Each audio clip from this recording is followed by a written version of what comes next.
Korea has warned the United States and South Korea that they will be adding fuel to the fire if they go ahead with joint military drills this week.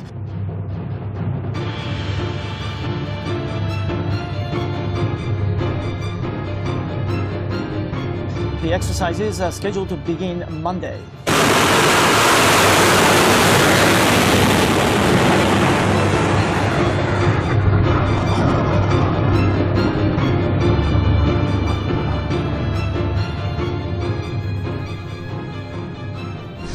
It's nothing new. We have consistently heard from North Korea when tensions are a little higher that they're accusing the United States of pushing the peninsula to the brink of a nuclear war. So this is what they're doing once again, saying specifically about these military drills, this reckless behavior.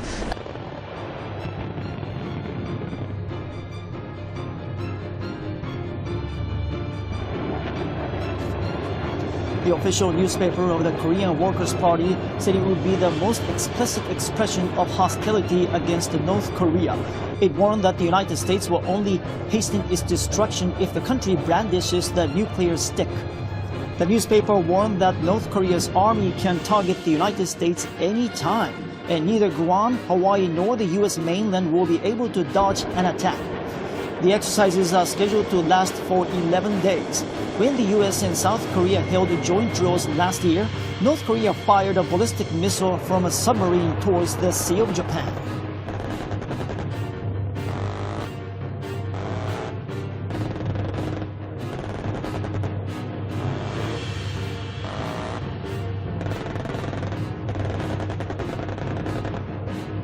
As they call it, is the reason for these increased tensions. Now, we do have those, the US-South Korean joint military drills starting on Monday, Ulchi Freedom Guardian, and they'll be going for 10 days. We heard that they will go ahead as planned. The Pentagon releasing a statement saying there's about just over 17,500 US troops who will be part of this alongside South Korean troops, and also some of the UN command, which is about 7 different countries from around the world will have representatives. So they are annual drills. The US consistently says that they are defensive, but it's simply not the way that North Korea sees it. They see them as provocative, and this is why we are seeing this kind of response from this article today. So as expected, North Korea increasing the rhetoric just ahead of these drills, as they often do.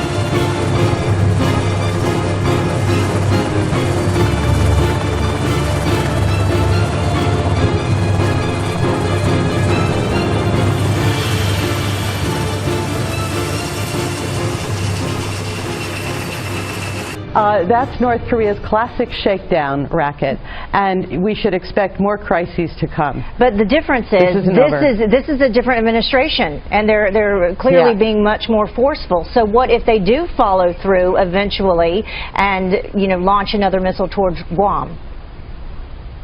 Well, they haven't actually launched one right now at Guam, but if they test another one of these missiles, look, there's been an argument for some time that we should just shoot these missiles on launch, that we should shoot them down, that we should do something to stop them. The head of the U.S. Pacific Command, Admiral Harry Harris, is here in Seoul. He's met with the South Korean defense minister, clearly talking about the increased threat from North Korea, but also here most likely to watch over those military drills starting on Monday. During his despotic regime, Kim Jong-un has tested more missiles than his father and grandfather combined, and he's on a record pace to conduct more tests in 2017 than in any other year. In fact, the July 4th ICBM launch by North Korea was its 10th ballistic missile test event this year. Yet another reminder that North Korea is not only the most immediate threat to our alliance, but also a clear and present danger to global peace and stability. Let me emphasize that word, global. After North Secretary of State Tillerson rightly said, global action is required to stop a global threat. The alarming behavior exhibited by the Kim Jong-un regime is not just a threat to our friends in South Korea, it's a threat to Japan, it's a threat to China, it's a threat to Russia, it's a threat to U.S. allies in the Philippines, Australia, and Thailand, and it's a threat to the United States. It's a threat to the entire world because North Korea's missiles point in every direction. And it's the reason that we call for all nations to implement far stronger economic sanctions against Pyongyang. Kim Jong-un is on a quest for nuclear weapons on the one hand and the means to deliver them intercontinentally on the other. Separate capabilities where he continues to make substantial progress. As the world saw on July 4th, North Korea now has an intercontinental ballistic missile capability. That means North Korean missiles have the range to reach North America and Hawaii. While I don't know if those missiles can actually hit what they're aimed at, but like horseshoes and hand grenades, getting close is all that's needed when you're dealing with nuclear weapons. Now I want you to stop for a minute and really think about this. Combining nuclear warheads with ballistic missile technology in the hands of Kim Jong-un is a recipe for disaster. And because he isn't afraid to fail in public, North Korean capability will continue to improve. So we must study and consider every possible step to increase the defense of our homelands with the best and most effective solutions possible. Additionally, Japan and South Korea and the United States are vigorously pursuing economic and diplomatic pressures aimed at persuading Pyongyang to give up its nuclear arms program. So at PACOM, we're doing our best to back up these preferred diplomatic options with credible combat power. That's why we deploy carrier strike groups with Aegis ships and the world's best submarines to Northeast Asia. That's why we maintain a formidable continuous bomber presence in the region. And that's why we continue our ironclad defense of Japan, to include deploying our newest and best military platforms like the F-35 Joint Strike Fighter, the P-8 Poseidon, and the MV-22 Osprey. And that's why I continue to emphasize multinational collaboration against a North Korean threat that endangers all of our nations. This includes increasing trilateral cooperation with the U.S., Japan, and South Korea, a partnership with a purpose if there ever was one.